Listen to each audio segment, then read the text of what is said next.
Good morning. So, this is like my third attempt at this video, but it's all good. Feels so much better today. I tried to record this video yesterday. This is a just a recap of my first no spin challenge. And the moral of the story is I have to have a budget. I have to have a budget. And this is just me and my personal story, like my personal situation. I cannot go on a no spend challenge if I don't have a budget. Meaning, if I have a budget, I know where my money is going. I know what I have to actually spend, and then I can say, okay, I can't spend this. So not only did I say in my previous videos is that I felt like I chose the wrong week to start a no spend challenge because I had committed to some things already that would have required me to spend money. So yes, I could have just said no, but I wasn't going to do that because first off, my friends have been wanting to get together for us to, just be together more before I move out of state. It's an organization that I'm a part of called the Peacemakers. So we've been getting together and trying to do things and just stay together as a group so we can stay connected. So I had committed to that. And then not only that, I knew I was traveling to Georgia and I knew I was going to be there for a few days to get some things in order for the move. So not only was that hotel cost, that was gas, that was food. So those were expenses that I already knew that I was going to spend. But, with my going out with my friends, I was only supposed to spend less than $10 and I ended up spending like $21 because we were going to go skating. But then that didn't happen, and we ended up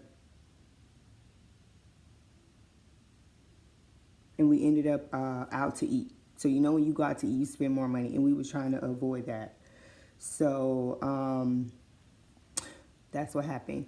And not only that, while I was in Georgia, I ended up spending a little extra money on some things because I went in Hobby Lobby, and that's my other issue is that I need to learn to stay away from stores and coupons and stuff like that and clearance and all that stuff.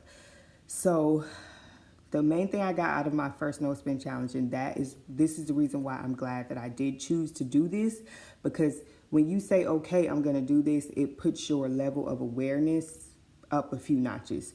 So even though you might fail, or I don't call it failure, I just look at it as lessons, because when you commit yourself to something, you have to do it over and over.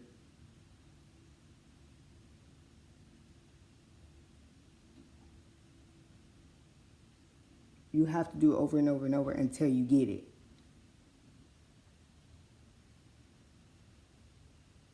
I don't know why I keep hearing noise.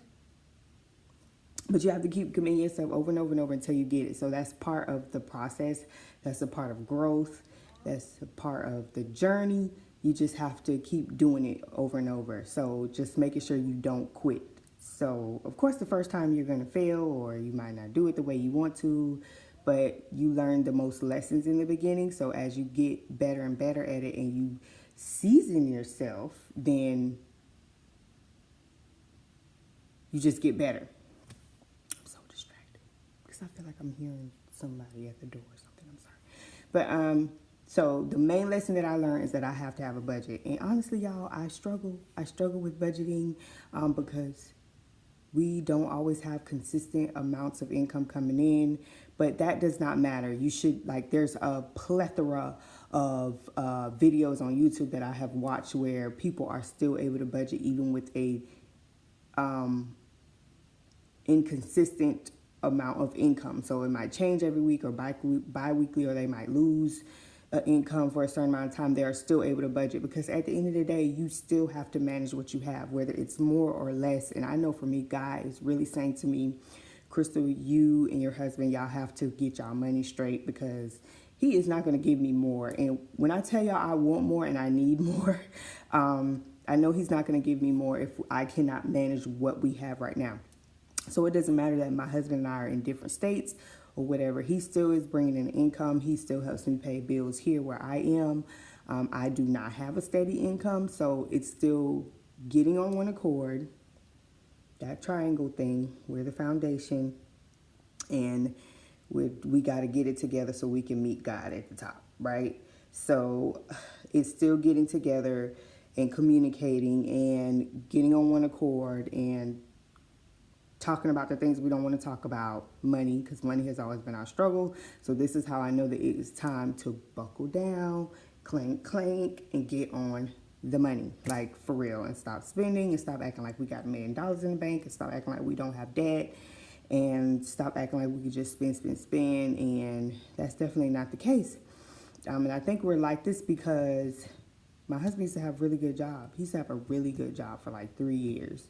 He was bringing in a good amount of money every week, and that's all we did. We would just spend, and we got used to that. So when the income dwindled, we struggled, and then now it's just a struggle because when we lost the income, we were not on a good level as far as discussing money and stuff like that and goals and stuff. So these are the things that I'm talking about. Like, I have to get a strategy in place, a system in place, a plan in place, a prayer in place. I have to get a budget in place, no matter how much money. Even if I do not have money myself, we just have to have a budget in place because at the end of the day, we still have expenses. We still have expenses. And our expenses does not care if we have money coming in or not. We still have to pay our bills. And we've done as much eliminating expenses as we can right now. And our issue is just spending. Food, we love to eat. It's just me going in Michael's and Hobby Lobby and stuff like that, feeling like I need things. And that was the reason why I wanted to do this no spend challenge, because I have to learn to eliminate the needs and know when I can go buy something that, not the needs, the wants. I have to know how to eliminate the wants and go without feeling like I'm always needing to buy something. Because even right now, today, I'm finding myself in that position where I need to go buy something that I need because I don't have it here. So couponing, just all kind of stuff that I'm going to put in place. And I'm going to keep you guys updated on it. But, I'm just glad that I took the initiative to say, okay, I'm going to do a no spend challenge. No matter the time, no matter what was going on, I'm still aware of it because you have to know what you're doing in order to fix it. Then you have to say, okay, this is what I'm going to do to fix it.